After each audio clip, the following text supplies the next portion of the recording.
project here started with a friend of mine, and we were looking for eco-village properties throughout British Columbia, looking for a unique kind of zoning possibility where we can not only live there as a co-housing community, but also have the opportunity to work on site. So a place that could have some farming and maybe a little bit of commercial retail space. So we connected our database with eco-village people that were interested in this, formed a group and bought the land. And since then we got a rezoning, and we got the first eco-village rezoning in Canada, or first eco-village zoning in Canada with the cooperation of Chilliwack City. Excellent. And so now we got commercial front here, some cottage industry, residential, and then the back 20 acres is going to stay as certified organic farming. And then where this house is here, we envision having a commercial space there where we could have a restaurant, or a grocery store, a bookstore, grocery store, things like that. And we bought the deli since we moved in as well, so we also own the deli now, and our members operate the deli business. And we have a pottery business that operates out of this old shed that we put a roof on. It's basically a falling down building, but we converted it into our construction office and that pottery studio.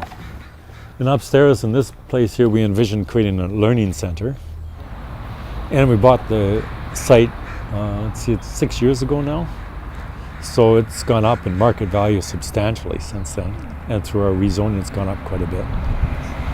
But that value sort of stays with the community as opposed to with an individual buying and selling. So it helps create more affordability on the homes.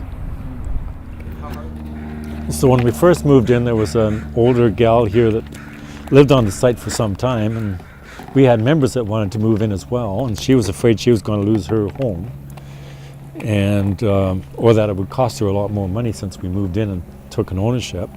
But we created the same agreement with her that she already had, and told her that she could stay there. You know, we said we were going to do development, and maybe in a few years she'd have to move because we're going to develop the property. But she could stay there for the same rate and under the same terms and conditions.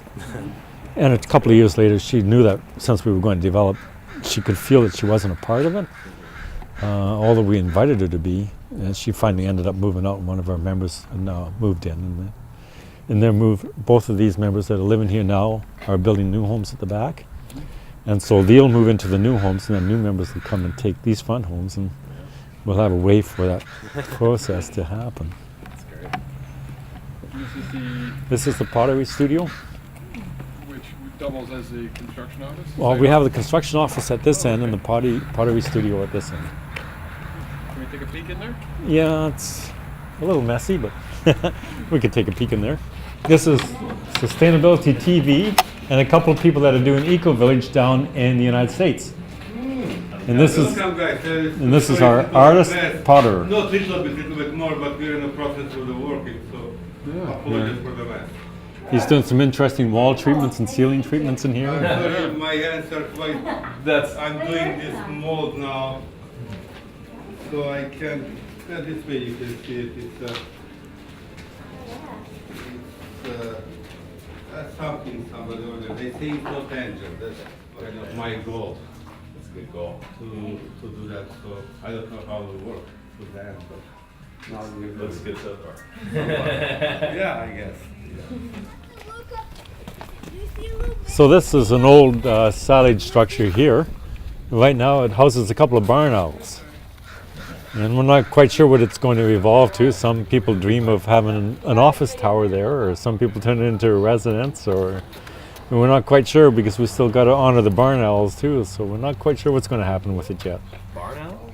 Yeah, a couple of barn owls live Cool, here. dude, you gotta come and see this.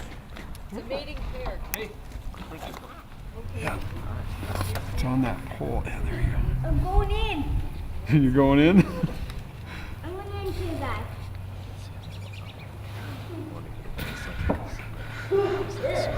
Take a look right here. You can see him in there.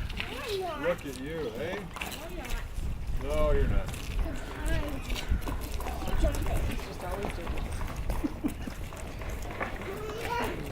Then we'll be creating a common house and some more residential area around this area. Rather Yeah.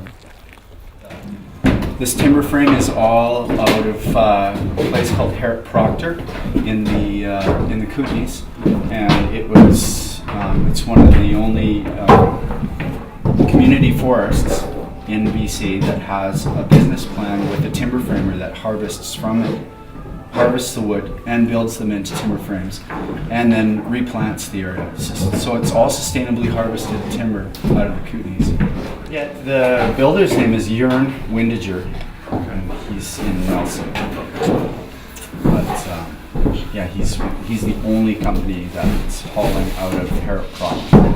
That's the other thing that's different, really, is that what is the standard size of a home right now being built in BC for a family? 2,000 square feet. Yeah. These are half. So each one of these places is half that footprint. So basically, on the same footprint for 2 small houses, we have 4 families living in them. So I think that's a real big step too. Having, like my family, there's 5 people in it, and we're going to be living in less than 1,000 square feet. And you know what? There's lots of room.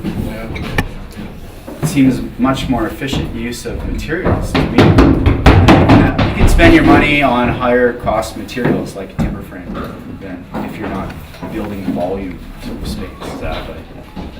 So I think that's important detail for us here is the human footprint.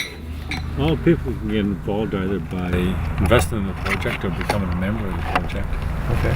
And to become a member, it's easy to get a hold of us through the Canadian Co-housing Network under cohousing.ca. You can reach us through that. We have contact information on that website. Okay.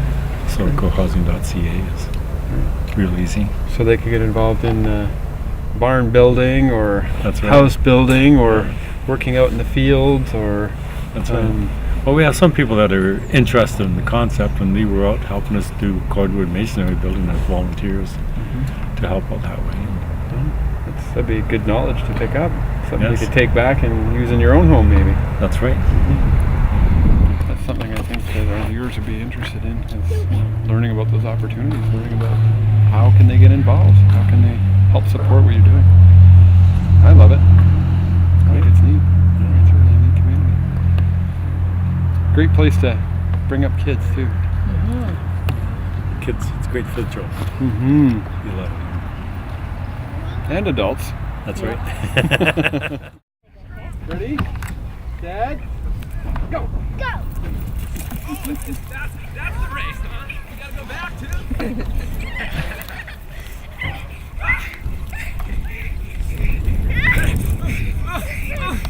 Oh, I'm running out of steam. I can't bang it.